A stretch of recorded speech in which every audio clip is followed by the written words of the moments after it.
Hello viewers, আসসালামু আলাইকুম। কেমন আছেন সবাই? আশা করি আল্লাহর অশেষ রহমতে আপনারা সবাই ভালোই আছেন। নতুন একটা ব্লগ ভিডিওতে আপনাদের সবাইকে স্বাগতম। ভিউয়ার্স, আজকে আমি নতুন একটা জায়গায় ঘুরতে যাইতেছি। তো আপনারা এই মুহূর্তে দেখতে পাচ্ছেন আমি এই মুহূর্তে আসছিলাম একটা ফ্লাইওভারের উপরে। তো ফ্লাইওভারের উপরে বাসের মধ্যে বসা আছি, আর বাসটা খুব দ্রুত গতিতে সামনের দিকে এগিয়ে যাচ্ছে। তো আপনারা সবাই জানেন আমি একজন ভিডিও ব্লগার।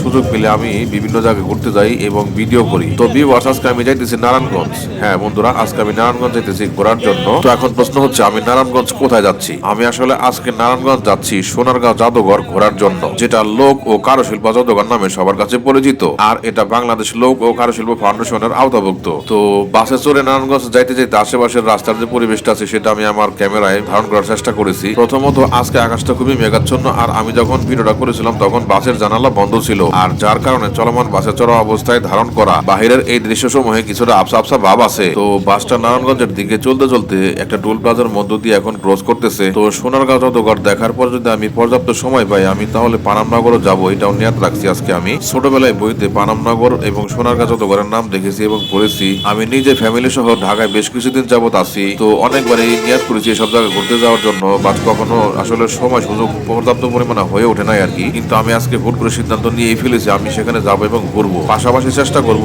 অধিকাংশ এবং গুরুত্বপূর্ণ দৃশ্যসমূহ আমি আমার ক্যামেরায় বন্দি করার জন্য, যাতে আপনাদের সাথে শেয়ার করতে পারি। কারণ আমি সবসময় চেষ্টা করি আমি যা দেখবো এবং জানবো তা যেন শুধুমাত্র আমার মধ্যে সীমাবদ্ধ না থাকে, আপনারা যাতে তা দেখতে পারেন এবং জানতে পারেন। তো আমি বাসে করে অনেকটা রাস্তা পাড়ি দিয়ে মোগরাপাড়া চৌরাস্তায় এসে পৌঁছালাম এবং বাস থেকে নামলাম। এই মুহূর্তে আপনারা মোগরাপাড়া চৌরাস্তার আশেপাশের পরিবেশটা দেখতে পাচ্ছেন। তো এখন আমাকে সামনে কিছুটা পথ হেঁটে গিয়ে অটোতে উঠতে হবে। তো আমি সামনে কিছুটা পথ হেঁটে গিয়ে একটি অটো গাড়িতে উঠলাম। এই মুহূর্তে আপনারা দেখতে পাচ্ছেন আমি অটো গাড়িতে আছি, অটো গাড়ি চলতেছে। উদ্দেশ্য এবং গন্তব্য হচ্ছে সোনারগাঁও জাদুঘরে পৌঁছানো। এই মুহূর্তে আপনারা আমাকে দেখতে পাচ্ছেন আমি অটো গাড়িতে বসা আছি। তো আমি আমার এই জার্নিতে যা আপনাদের দেখাতে যাচ্ছি তা কয়েকটা ভিডিও খন্ডে বিভক্ত হবে, কারণ একটি ভিডিওতে সবকিছু দেখানো সম্ভব না, আর আপনারা অত বড় ভিডিও অনেকে দেখতেও চান না। তো অটো গাড়ির সামনের দিকে নিরবচ্ছিন্ন ভাবে এগিয়ে যাচ্ছে, আর আমিও আমার ক্যামেরায় কিছুটা আশেপাশের দৃশ্য ধারণ করেছিলাম। আপনারা তা এই মুহূর্তে আমার ভিডিওতে দেখতে পাচ্ছেন। তো অটোতে অনেকটা রাস্তা পাড়ি দিয়ে আমি পৌঁছে গেলাম সোনারগাঁও লোক কারুশিল্প জাদুঘর। এই মুহূর্তে আপনারা দেখতে পাচ্ছেন আমি ভিতরে অবস্থান করতেছি, আর এখানে ঢোকার জন্য আমাকে 50 টাকা টিকিট কাটা লাগছে আর কি।